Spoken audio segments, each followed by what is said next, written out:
হাসিনা পালাইছে কিনা কন্যা কেন হাসিনা পলাইছে কিন্তু তার প্রজাতটা এখন আছে।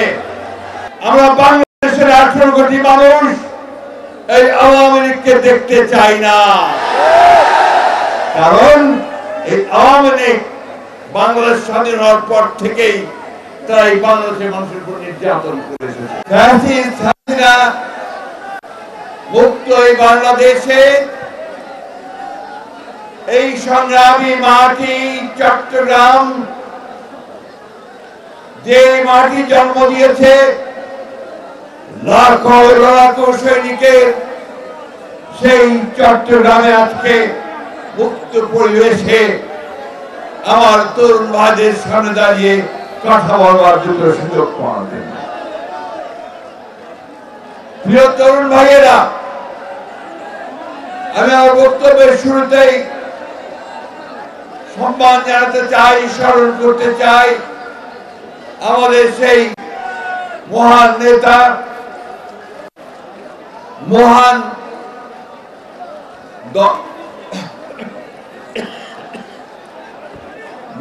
পথ প্রদর্শক, মহান দার্শনিক শহীদ প্রেসিডেন্ট জিয়াউর রহমানের প্রতি, যিনি আপনাদের এই চট্টগ্রামেই ঘোষণা দিয়েছিলেন বাংলাদেশের স্বাধীনতা। এই জন্য আপনাদেরকে নিশ্চয়ই আমরা আলাদা চোখে দেখি চট্টগ্রাম মানুষকে। প্রিয় তরুণ বন্ধুরা, শ্রদ্ধা জানাই আজকে যেখানে কালো কাপড় পরে বসে আছেন এক ভদ্রলোক, তার নাম আমি জানি না, কিন্তু তার ছেলের নাম আমি জানি, যে ছেলের প্রথম শাহাদাত আমাদেরকে এই ফ্যাসিস্ট শাসনকে সরানোর পথকে পরিষ্কার করে দিয়েছিল সেই ওয়াসিম। অসংখ্য মানুষ প্রাণ দিয়েছে, একজন দুইজন নয়, লক্ষ মানুষ তার নির্যাতিত হয়েছে, হাজার হাজার তরুণ প্রাণ দিয়েছে। দীর্ঘ 15 বছর ফ্যাসিস্ট হাসিনা আমাদের গোটা জাতির উপরে নির্যাতন চালিয়েছে, 60 লক্ষ মানুষের বিরুদ্ধে মিথ্যা মামলা দিয়েছে, 20,000-এর মতো মানুষকে হত্যা করেছে, 1700 মানুষের উপর মানুষকে গুম করে দিয়েছে। আজকে আমাদের সবচেয়ে প্রিয় নেত্রী দেশনেত্রী খালেদা জিয়াকে 6 বছর কারাগারে অন্তরীণ করে রেখেছিল। বন্ধুগণ,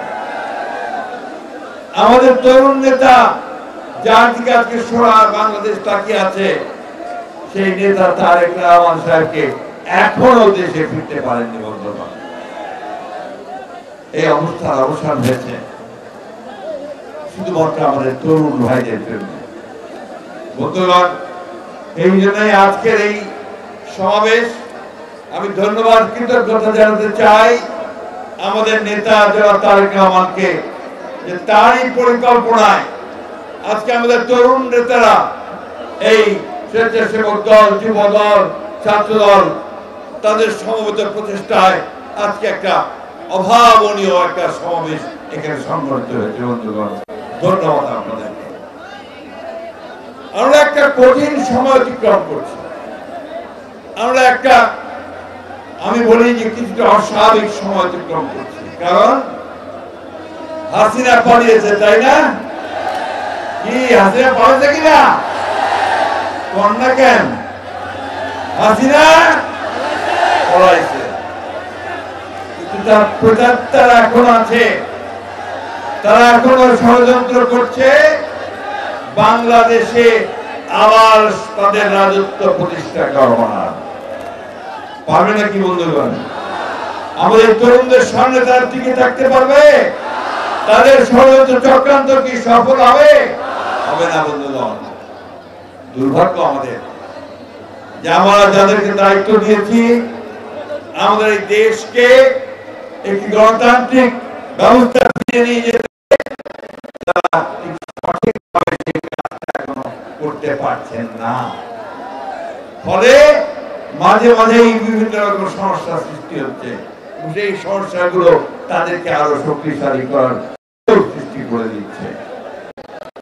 আজকে যখন আপনারা সভা করছেন, তখন আরেকটা সভা হচ্ছে আমাদের নির্বাচনে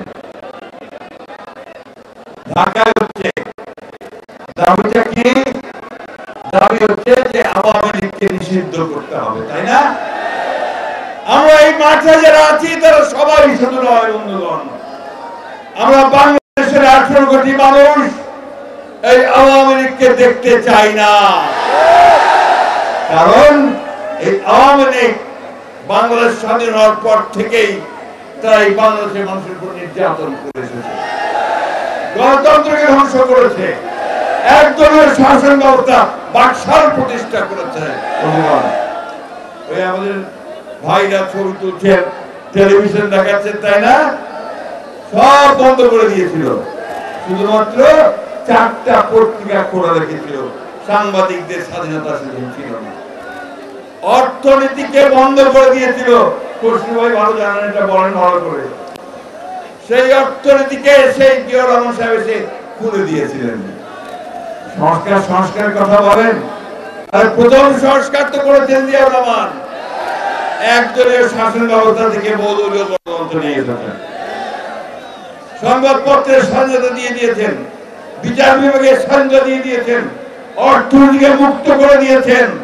এবং আজকের অর্থনীতির যে ভিত্তি, সেই গার্মেন্টস ফ্যাক্টরি, গার্মেন্টস পোশাক শিল্প এবং আমাদের মানুষদেরকে বিদেশে পাঠানো, এটাও শুরু করেছিলেন শহীদ প্রেসিডেন্ট জিয়াউর রহমান।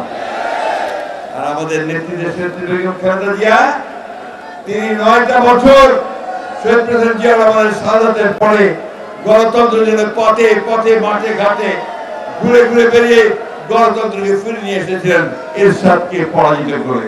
তিনি আমাদেরকে পার্লামেন্টে ডেমোক্রেসি দিয়েছিলেন। আর একই সঙ্গে গণতন্ত্র যেন ভালোভাবে যায়, একটা গণতান্ত্রিক কালচার যেন তৈরি হয়, সেই জন্য তিনি কেয়ারটেকার গভর্নমেন্ট ব্যবস্থা পার্লামেন্ট আমাদের সংবিধানে নিয়ে এসেছিলেন। বন্ধুগণ, কিছু কিছু মানুষ সব ভুলে যায়, সব ভুলিয়ে দিতে চায়, মনে করে যে তারা বাইরে থেকে লেখাপড়া শিখে এসে শুধু আমাদের সামনে কিছু সুন্দর সুন্দর মুখরোচক কথা বললে জাতি বোধহয় সব ভুলে যাবে।